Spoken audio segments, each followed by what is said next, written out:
Hello and welcome to the James Granström podcast Super Soul Model series, where I help people tune and tap in to their natural state of well-being. Today's podcast, I'm answering your questions. You've written a host of questions to me, so thank you for that. And I'm going to do my best to answer every single question from a mind, body and soul perspective, so you can get to experience a greater level of understanding, more knowledge, which will ultimately lead to greater inner peace. Remember, if you're new to the podcast, please remember to like, subscribe and share. And if you're returning, please remember to leave a review where you can. Your support of the show by leaving the reviews really helps this show get out to more and more people. So I just wanted to say massive thank you in advance for taking the time out to write reviews for this show. So I've asked you on the last few podcasts, what sort of questions would you like to be answered from a mind, body and soul perspective with regards to well-being? You've written in the questions regarding things like meditation, things like fitness and nutrition, things like the soul, relationships, how we deal with everything. And so I'm going to do my best to give you the clarity through the answers that I share with you, and hopefully they will satisfy you at some level. My first question today is a fitness question, and the question I've asked is, what are my top fitness tips? My top body fitness tips, very easily, is eat the colours of the rainbow. Number one, what you are, what you eat, and you are what you absorb. I choose not to have dairy, wheat, gluten, alcohol, and I eat predominantly plant-based everything. I have a couple of eggs and a bit of ice cream once and a bit of cake once in a while. And water, lots and lots of water, and sometimes I infuse my water with ginger, lemon, and different types of fruits, etc. But it's mainly the colours of the rainbow that I eat, and eating organic. So that's kind of the nutrition aspect of the side. But in terms of the body fitness, I understand that there's two aspects to this equation: what I'm actually doing physically in terms of workouts, and then what I'm doing to restore and replenish my body so that it can recharge, replenish and reboot. And so in terms of the fitness aspect and the working out, I train about 6 days a week, and on the 7th day I normally just do a gentle hike. But Monday, Wednesday and Friday tend to be the resistance days, where I use a resistance band or do plyometrics and things like that, and pull-ups. And I always tend to use body weights. Now, on occasion I go to the gym and push weights, but I actually prefer to push my own body weight because I like to feel that there's more dynamism with my muscles. That's what works for me. But the resistance workouts for me are 3 days a week, which is Monday, Wednesday and Friday. And on the alternate days in between your Tuesday, Thursday and Saturday, those are the days I like to do cardio, and those are the days that I tend to play tennis on. But often if I don't play tennis, I'll be going for a run or doing some skipping or whatever. But there's one thing I'd like to sort of just share with you.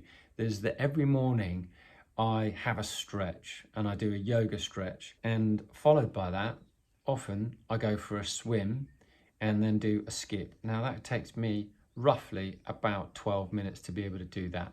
But it's a really lovely way for me to start the day fitness wise before I go into meditation and then have something to eat. So that's my kind of fitness tips. In terms of the restoration, your body is also needing to repair from all the fitness. So I sleep, and I'm happy to say I sleep about 8 hours a day, and I sleep very well. And I think that replenishing and restoring and getting some good sleep in is vital for the body's growth, so that it comes back and manages to hold more and more energy. So yeah, one of my top fitness tips is making sure that you get enough rest.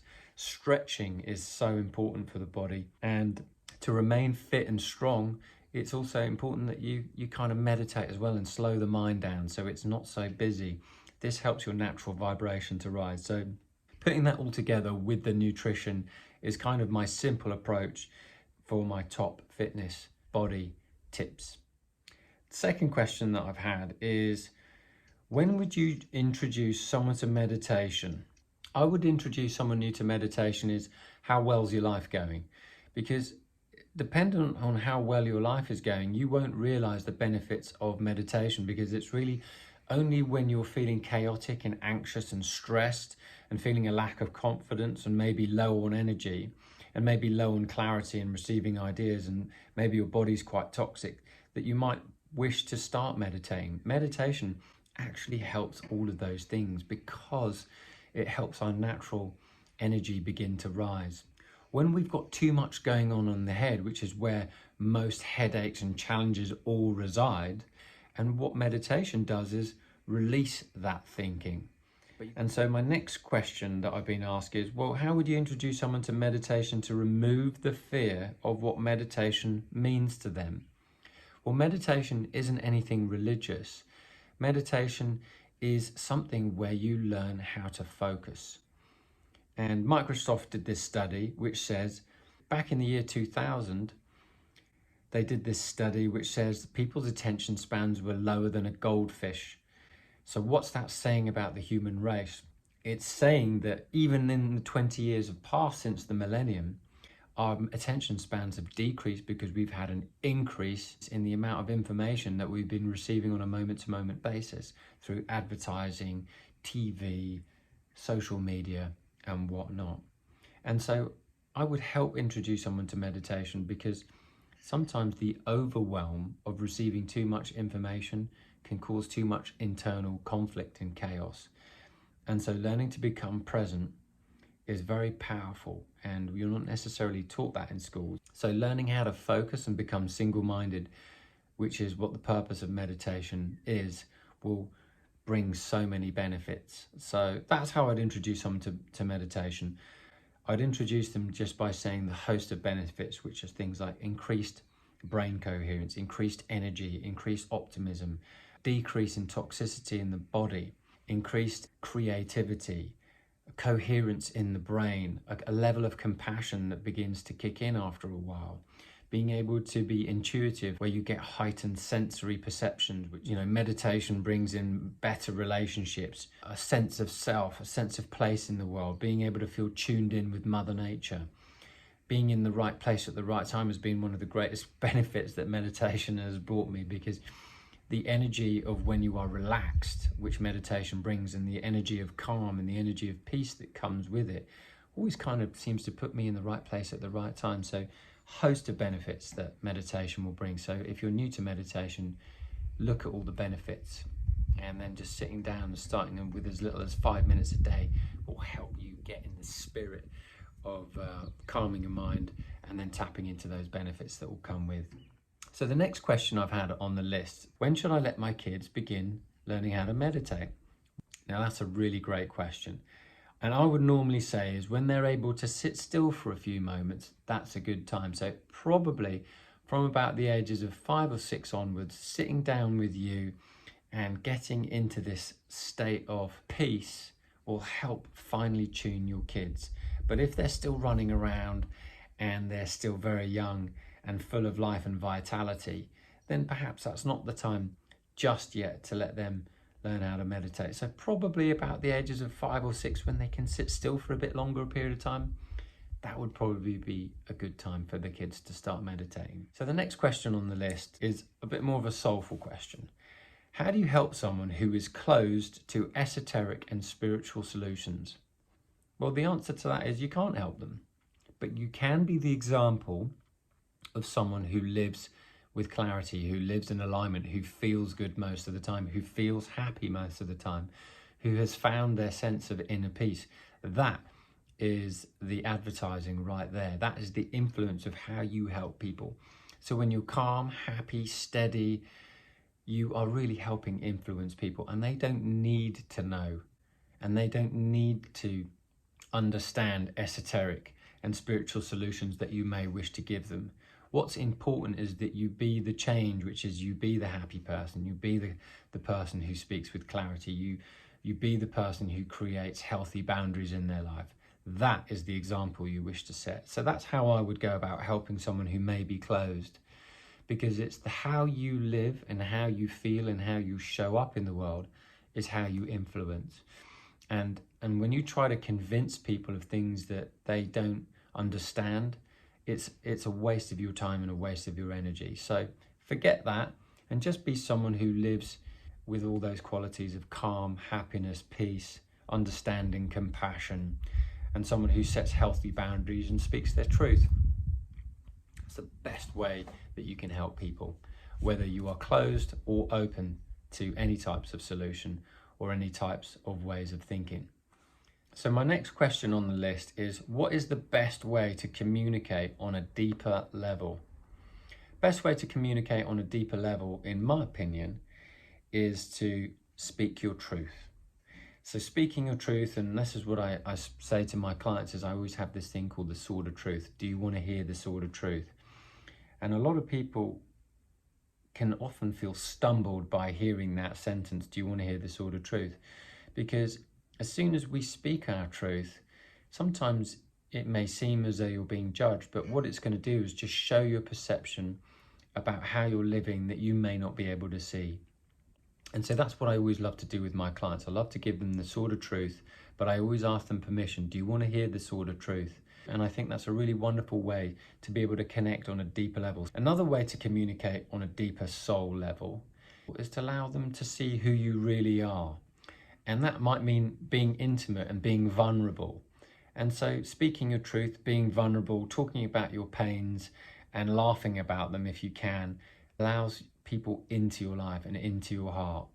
And we often put up these barriers and walls to kind of keep us strong and deflect any pain or accusation that may come to us. But if we want to let people in and have deeper, enriching relationships, we've got to kind of allow ourselves to be a little vulnerable and open, and speaking open and honestly about our thoughts, our dreams, our wishes, and sometimes our insecurities will really help us communicate with others on a deeper level. So another way to communicate on a deeper soul level with another human being is spending shared time in silence. I think that's so profound. You can hear about people who've lived together for years but they have this ability to be able to just sit with each other for hours without not having to say anything to one another and just be comfortable with the silence. That's when you know you've really evolved in a relationship. So spending time in silence is a very powerful way to connect with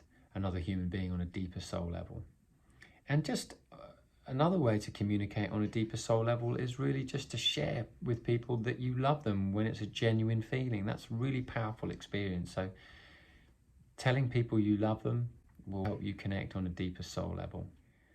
Next question I have on the list is, where does the subconscious mind reside? Oof, what a great question. Now, I'm not a biologist and I'm not a scientist, but having meditated every single day, you kind of pick up on the wisdoms of life. Well, everything that you're living and perceiving is mind. This whole universe is part of the universal mind, and it is alive and it's awake. So where does the subconscious mind reside? Does it live underneath your ears? Is it at a lower part of the brain? Is it in the back of the skull? No, the subconscious mind is all around you. It's your thoughts, beliefs, and your perceptions of life. So it must be all around you, very much like electricity. And you're living out everything that's happening based on your thoughts, beliefs, and perceptions of the world that you live in. Everything that you perceive and live is a result of mind, your mind's interpretation. So everything is being transmitted and received by the mechanisms that we have, such as eyes, ears, and the brain. And the mind perceives and lives out the expectations and beliefs that you have about your interpretation of the world and where you fit in it. So the subconscious mind doesn't reside beneath the nose or beneath the ears or in a certain portion of the brain, in my opinion. The subconscious mind resides around you in your life because it's picking up on your thoughts and beliefs about how you're perceiving moment-to-moment things. So the subconscious mind is all around you, very much like electricity, like ether. So that's where it resides to me. That's my interpretation. The next question I have is, when's the most auspicious time to meditate? That's really easy, first thing in the morning, because your brainwave patterns are much lower. When you've been sleeping deeply, you enter delta, and as you wake up at the beginning of the morning, you head into theta, which is a deep meditative state, and then into alpha, and then eventually as you wake up, you get into beta brainwave patterns. Now, first thing in the morning, when your mind is still relaxed and calm because you've been sleeping, it's easier for you to enter that theta brainwave pattern, aka meditation brainwave pattern, much more easily. So that is the most auspicious time to meditate. Also, at the end of the day, brainwave patterns are winding down, so also very powerful. But for me, the most auspicious time by far is first thing in the morning. So the next question I have is, how do you let go of perceived insults? Now, if you're receiving insults, there's a part of you that's learning to find compassion and love for other people. And if you're being insulted, are you allowing that to hurt you? Because it can hurt. But also, are you looking at the consciousness of that person doing the attacking? Because any attack is actually a call for help. Because people attack or insult other people because their inability to articulate what they're really feeling, which is fear. And so any time someone insults you or challenges you from an unpleasant perspective, the reason why they're doing that is because they have fear and they don't understand.